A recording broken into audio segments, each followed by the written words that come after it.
그러므로 그가 범사의 형제들과 같이 되심이 마땅하도다.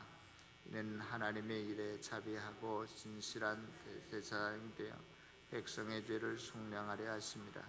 그가 시험을 받아 고난을 당하셨은즉 시험 받는 자들을 능히 도우실 수 있느니라. 그러므로 함께 하늘에 부르심을 받은 거룩한 형제들아, 우리가 믿는 도리의 사도시며 대제사장이신 예수를 깊이 생각하라. 아멘. 조금만 볼륨을 좀 켜주셨으면 좋겠습니다.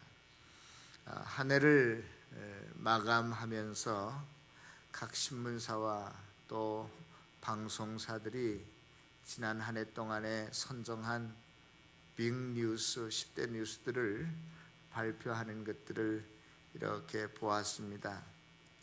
지난 1년 동안의 사람들이 어느 것에 관심이 있고 세간의 주목을 받았던 사건 또 사고들이 무엇인가를 다시 한번 생각하게 되었습니다. 여러분들은 어떤 것이 생각이 나세요? 또 어떤 일에 여러분들이 관심이 있고 또 무슨 일에 주목하고 계십니까? 탈무드에 보면 두 랍비가 이제 나오는데 그 두 랍비가 동굴 앞에 있는 엘리야를 만났습니다. 그래서 두 랍비가 이렇게 그 엘리야에게 질문해요. 메시아가 언제 옵니까? 다시 말해서 두 랍비의 관심은 메시아에 있었다는 것을 알 수 있죠. 그러니까 엘리야가 대답하기를 직접 가서 물어보세요. 그러니까 두 랍비가 그러면 그 메시아가 어디에 있는데요? 라고 물어보니까 성문에 앉아 계십니다. 그러면 성문에 가서 메시아를 찾을 텐데 그 메시아가 어떻게 생겼습니까? 라고 또 다시 그 랍비들이 묻습니다. 그분을 어떻게 메시아인 줄 알아볼 수 있겠습니까? 라고 묻는 거죠. 그러니까 엘리야가 대답하기를 메시아는 온몸이 상처투성인 사람들 사이에 앉아 계십니다. 사람들은 상처를 한꺼번에 싸맸다가 한꺼번에 풀지만 메시아도 온몸에 상처를 입었는데 하나씩 하나씩 상처를 입고 하나씩 하나씩 싸매고 또 하나씩 하나씩 상처를 풉니다. 그렇게 대답을 합니다. 이 랍비들과 엘리야의 대화 속에서 메시아는 우리를 찾아와 치유하고 회복하는 분이고 그분은 항상 고통당하는 사람들 사이에 계신다는 것을 교훈적으로 우리에게 말해주고 있는 것입니다. 히브리인들에게 있어서 메시아 대망 사상은 언제부터 어떻게 싹트게 되었냐면 이스라엘 백성들이 이방 땅의 포로로 붙잡혀 가는 때부터, 그러니까 북쪽 이스라엘 나라는 BC 721년에 아수르에게 망하고 남쪽 유다는 586년에 망하게 되는데 그때부터 이방 땅의 이스라엘 백성들이 끌려가면서부터 메시아에 대한 그 생각들이 싹트기 시작합니다. 이방 땅에 끌려간 히브리인들은요 너무나 힘들고 어려웠어요. 살기가 막막했습니다. 어려운 상황 속에서 마치 그들은 과거에 자기의 조상들이 애굽 땅에 끌려가서 포로로 잡혀가서 또 노예가 되었을 때처럼 히브리인들은 또다시 이방 땅에 끌려가게 된 거예요. 그런데 그때 끌려가서야 비로소 하나님이 자기들에게 약속하신 것, 언약하신 것이 무엇인지를 기억해내기 시작합니다. 히브리인들에게는 오래전부터 전능자 하나님께서 이스라엘 백성들을 향해서 너희들은 내 백성이야, 내 보배와 같은 사람이야. 이 보배라고 하는 낱말은 세굴라라고 하는 단어인데 옛날에 세굴라라는 단어를 언제 썼냐면요 이런 거예요. 옛날에는 약육 강식의 그러한 시대였잖아요. 그러니까 강대국이 약소국을 먹으면 지배하면 이 지배 받는 나라는 내 세굴라야, 그렇게 말했어요. 내 보배야. 왜냐하면 그 나라에 속한 모든 백성이고 모든 금은 부하가 다 나의 것이나 마찬가지니까 그 땅을 가리켜서 이건 내 보배야, 그렇게 말했어요. 하나님께서 이스라엘 백성들을, 저와 여러분들을 보배로 삼으셨어요.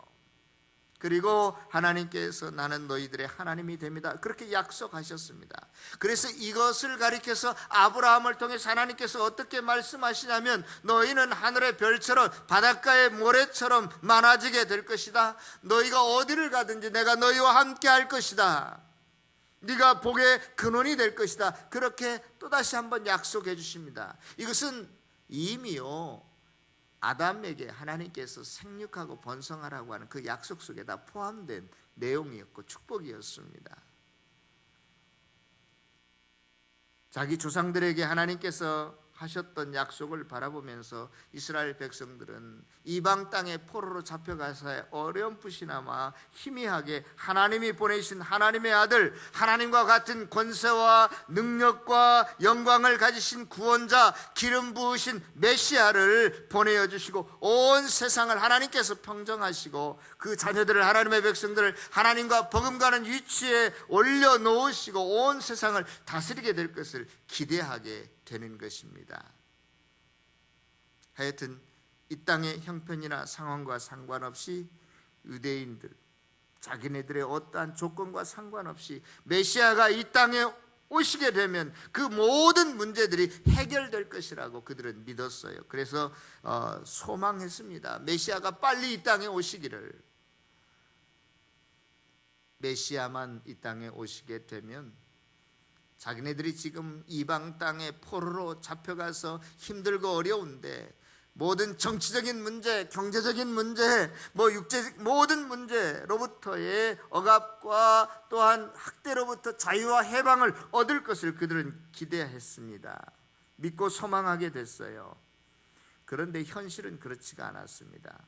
이스라엘 백성들은 이방 땅에 그렇게 아수르에게 끌려갔는데, 바벨론에게 끌려갔는데 그들은 또다시 메데파사라고 하는 나라가 나타나서, 그 다음에는 또 헬라라고 하는 나라가 나타나서, 또 로마라고 하는 나라가 나타나서 끝없이 계속 환난과 핍박을 당하게 됐습니다. 이것이 수백 년 동안 이어지게 되죠.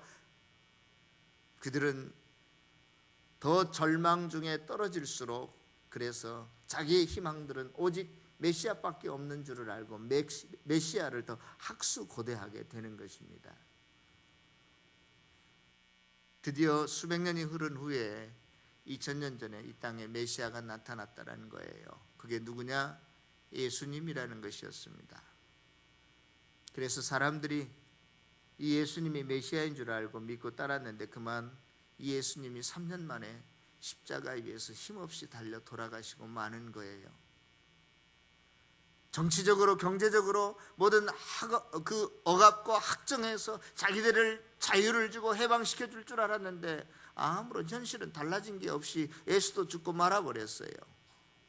그래서 사람들은 그들의 믿음이 흔들리기 시작합니다. 예수가 과연 하나님의 아들인가? 우리의 구원자인가? 메시아인가? 그들은 의심하기 시작합니다. 그동안 유대인들이 예수를 메시아로 믿고 따랐는데 믿음이 흔들리기 시작합니다. 고민하고 갈등이 되었어요. 메시아가 오면 로마로부터 정치적으로, 군사적으로 압박해서 해방과 자유를 줄 뿐만 아니라 경제적으로도 모든 굶주림에서 그들은 벗어날 수 있다고 믿었거든요. 그래서 예수님께서 이 땅에 오셔서 보리떡 5개와 물고기 2마리로 5,000명이나 넘는 많은 사람들을 배불리 먹이니까 억지로 예수님을 임금으로 삼으려고 그들이 쫓아다녔잖아요.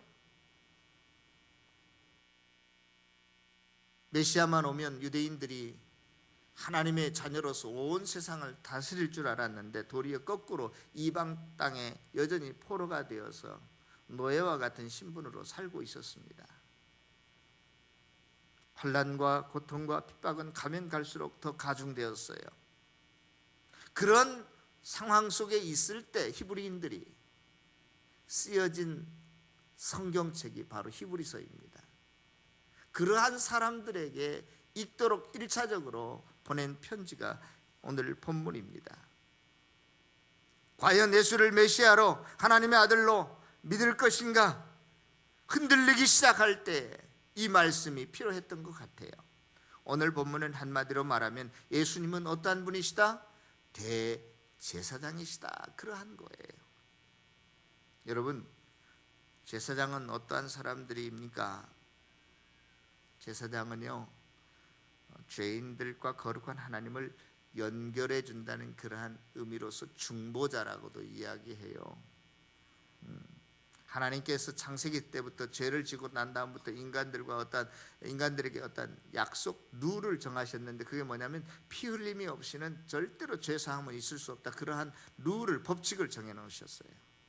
그래서 제사장들이 나타나서 죄인들이 죄 용서함 받고 하나님과 연결될 수 있는 방법을, 제사라고 하는 행위를 통해서 그들이 이렇게 마련해주고 통로를 놓습니다. 또 제사장이라고 하는 사람은 죄를 속량해 주는 사람입니다. 오늘 본문에 보니까 또 우리가 성경 다른 곳에 여러 가지로 비슷한 낱말들이 나오는데, 구속한다 혹은 대속한다 이런 말들이 나오는데 뉘앙스들은 조금씩 다르지만, 그러나 이 모든 속량한다, 대속한다, 무슨 구속한다 이런 말들은 거의 의미가 똑같은 말이라고 여러분들이 생각하셔도 됩니다. 어느 한 사람이 하루는 노예시장을 지나게 됩니다. 그 노예시장을 지나면서 노예들을 보니까 너무나 그 환경이 열악한 거예요. 열악한 정도가 아니라 똑같은 사람들인데 마치 그 노예들은 소나 양 취급을 받고 있는 모습을 보게 됩니다. 무자비하게 다른 사람들에게 얻어맞는 그러한 광경을 보게 됩니다. 그래서 이 사람이 너무나 안타깝고 안쓰러워서 한 노예를 지정해서 값이 얼마냐고 물어봤어요. 얼마라고 말하니까 그럼 내가 그 노예를 사겠다 하고 돈을 주고 샀습니다. 그리고 노예 증서를, 오늘날 같으면 우리가 무슨 집을 사면 등기부 등본인가요? 그런 거를 얻게 돼서 그 노예 증서를 다시 자기가 산 노예한테 주면서 이제부터는 너의 마음대로 살아라. 네가 가고 싶은 데 가고 하고 싶은 일 하면서 마음대로 살아라고 그 노예 증서를 다시 주었습니다. 자유롭게 살라고. 그런데 그 노예가 처음에는 너무너무나 기뻐하더니만 다시 자기를 사준 그 사람에게 찾아와서 이렇게 말합니다. 내가 당신의 종이 되겠습니다. 아니, 당신을 해방시키려고 내가 당신을 샀다니까. 그러니까 그 노예가 하는 말이, 내가 어디 가서 어떻게 살 줄을 모르는데 이 노예 증서를 찢어야 아무런 의미가 없으니 내가 그저 다시 당신의 노예로 살게 해주십시오. 그러면 당신 마음대로 하시오. 그런데 이 노예가 한 가지 달라진 게 있었어요. 과거에는 주인의 눈을 피해서 어떻게 하면 일을 조금 할까 덜 할까 이렇게 살았는데, 이 새로운 주인의 밑에 들어가서는 과거에는 마지못해서 일을 했는데, 주인을 섬겼는데, 이제는 누가 시키지 않아도 마치 자기 일처럼 스스로 나서서 최선을 다해서 충성을 다하는 거예요. 나중에는요, 누가 봐도 주인과 노예의 관계가 아니라 아버지와 아들의 관계처럼 보였어요. 왜냐하면 실제로 그 주인이 그 노예를 자기의 양자로 받아들였기 때문입니다. 성도 여러분, 주님께서 저와 여러분들을 그렇게 하셨습니다. 죄의 값을 지불하시고 그것을 사는 것을 가리켜서 속전이라고도 말하죠. 죄의 값을, 노예 값을 지불하는 것을 대속이라고 합니다. 노예의 값이나 죄의 값을 치르고 지불하고 풀어주는 것, 해방하는 것을 속량이라고 해요. 속량. 바로 죄인들을 저와 여러분들을, 사탄의 노예였던 저와 여러분들을 구속하시고 대속하시고 속량하시는 것을 상징적으로 예표하는 역할을, 그 그림자와 같은, 애고편과도 같은 그러한 역할을 하는 사람이 바로 제사장이었습니다. 그것이 바로 십자가였어요. 여러분, 그림자라고 하는 것은 실체가 오면 더 이상 그림자를 쫓아다닐 필요가 없어요. 제가 어저께인가 그저께 아는 친구 하나가 미국에서 인터뷰 영화를 보냈어요. 예고편만 봤거든요. 1분짜리 2분짜리만 봤거든요. 그런데 여러분, 전체를 보면, 본 상영을 보면 예고편을 더 이상 볼 필요가 있어요, 없어요? 필요 없잖아요. 그동안 구약시대는 계속 그러한 제사 행위나 피 흘림이나 제사장 제도나 이런 것들이 하나의 그림자였어요. 예고편과 같은 것이었어요. 그런데 이제는 실체이신 예수 그리스도께서 나타나심으로 말미암아, 십자가 위에서 죽으심으로 말미암아 그 본 상형과 같은 상형을 다 해주셨어요. 이제는 더 이상 그래서 구약적인 그러한 제사 제도나 피 흘림이 필요 없게 된 것입니다. 예수님이 우리의 대제사장이 되셨다라고 하는 것은 이제는 더 이상 저와 여러분들에게 제사가 필요 없고 제물이 필요 없고 제사장이 필요 없게 되었다는 의미를 가지고 있어요. 예수님이 우리의 대제사장이 되셨다라고 하는 또 다른 이유와 목적 하나가 더 있다면, 오늘 2장 18절에 보면 그는 시험을 받아 고난을 당하셨은즉 시험 받는 자들을 능히 도우실 수 있다는 것이에요. 저와 여러분들을 도움을 주시고 돕기 위해서 주님께서 제사장이 되셨다는 것이죠. 요즘 우리나라를 보면 재벌 3세들이 자라날 때부터 거의 어떤 일반적인 서민들의 생활과는 격리되어서 그렇게 자라나잖아요. 유학을 가도 최고의 환경 속에서 자라나다 보니까 이 한국의 실생활이나 서민들의 생편을 잘 모르는 것 같아요. 슬픔과 외환을 전혀 모르고 어떤 특권 의식만을 누리고 살다가 문제를 일으키고 있는 모습을 우리가 지금 볼 수 있습니다. 그러나 하나님의 아들이신 예수님은 하늘의 영광을 버리고 이 땅에 오셨는데, 저와 여러분들과 똑같이 육신을 입고 이 땅에 오셨는데, 우리의 연약함을 경험하지 못한 자가 아니라 모든 것을 경험한 체휼한 자라고 성경은 말하고 있습니다. 동병상련이라는 말이 있잖아요. 똑같은 병에 걸린 사람이 서로를 잘 이해할 수 있다고요. 우리 주님께서는 어떻게 보면은요, 태어날 때부터 버림받지 않았나. 아무리 가난해도 말 구유에서 태어난 사람이 없었을 텐데 말 구유에서 태어났고, 또요 분명히 그런 이야기 들었을 거예요. 쟤는 아빠가 누군지 몰라, 사생자 아니야, 이런 소리도 들었을런지 모르겠어요.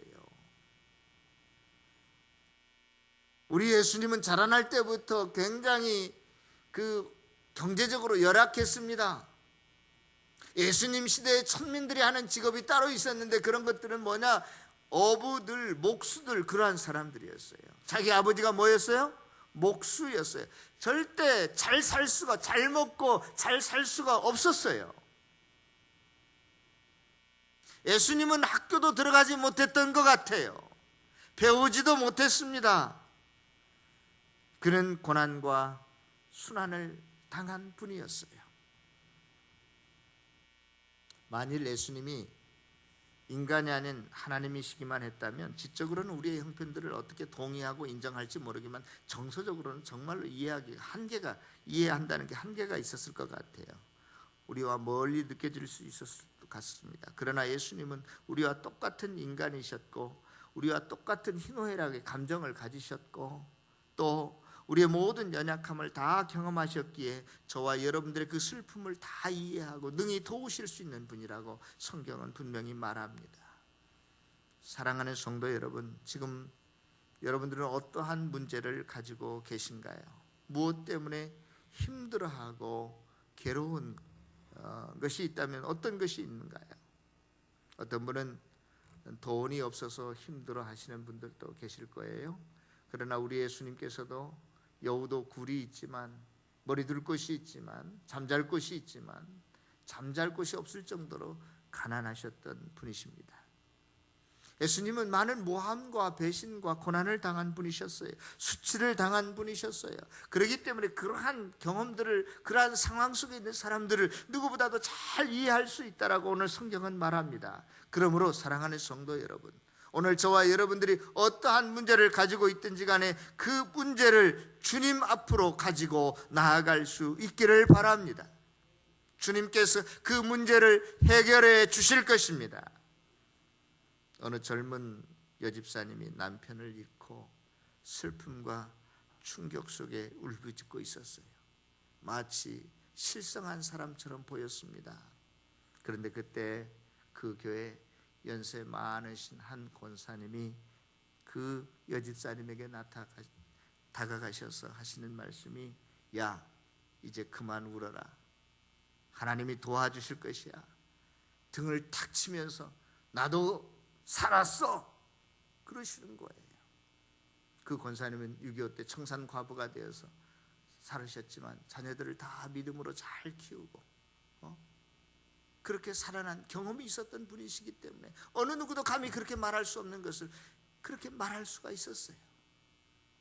예수님은 저와 여러분들의 모든 경험을 다 겪었다라고, 그 사정을 아신다라고 성경은 말하고 있습니다. 여러분들이 그 십자가 앞에, 주님 앞에 내 모습을 있는 그대로 그 문제를 가지고 나아가면 주님께서 해결해 주실 줄로 믿습니다.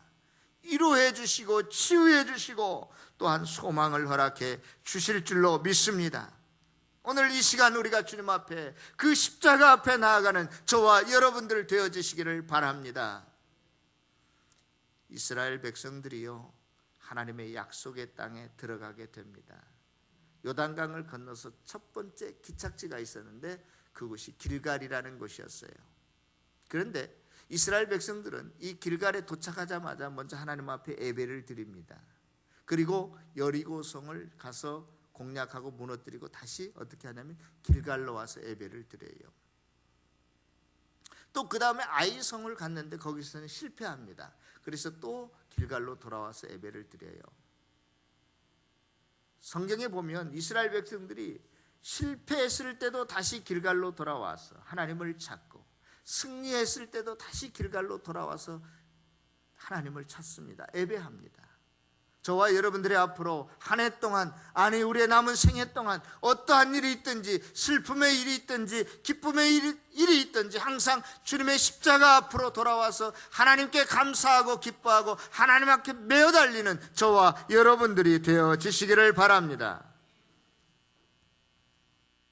우리의 모든 삶의 신앙의 출발지를 예수 그리스도로, 십자가로 삼을 수 있기를 바랍니다. 우리 예수님은 하나의 제사장이 아니라 이제 히브리서 3장 이후에 보면 영원한 제사장이 된다고 그랬어요. 우리 예수님은 십자가 위에서 제물이 되었지만 영원한 제물이 된다고 그랬어요. 제사장은요, 죽으면 또 다른 제사장을 세워야 해요. 죄를 지었으면 이번에 소를 가지고 갔는데 또 다음에 죄를 지었으면 또 소를 가지고 가서 또 제사를 드리고 또 제사를 드려야 했어요. 그런데 우리 예수님은 십자가 위에서 제물이 되셨는데 그 제물은 모든 죄를 위한 제물이었어요. 그래서 영원한 제물이라고 표현합니다. 더 이상 제사장이 필요 없기에 우리 예수님을 영원한 또한 제사장이라고 말합니다. 단 한 번에 드린 그 제사로 우리의 모든 죄를 또한 해결하셨다라고 성경은 말하고 있어요. 사랑하는 성도 여러분, 이제 한 해를 보내고 한 해를 맞이하면서 무엇을 생각하시고 또 어느 것에 관심이 있으십니까? 제가 설교를 시작할 때 여러 방송사들에서 내놓는 그러한 큼지막한 사건들, 사고들 짚어가면서 한 해를 정리하려는 듯하고 또 어떤 지식인들은 새해를 맞이하면서 무엇에 관심을 가져야 할지, 어떻게 살아야 할지에 대해서 어떤 화두를 던지는 것 같습니다. 그러나 저와 여러분들은 이 시간 그 무엇보다도 예수를 깊이 생각하면서 한 해를 마무리하시고 또 새해를 맞이할 수 있기를 바랍니다. 그것이 우리의 승리의 비결이기 때문에 그렇습니다. 안식 안에 들어갈 수 있는 축복이기 때문에 그렇습니다. 우리가 이 시간뿐만이 아니라 남은 생에 예수만을 붙잡고 예수만을 의지하고 살아가는 귀한 성도들 다 되어지시기를 다시 한번 주님의 이름으로 축원합니다. 기도하겠습니다.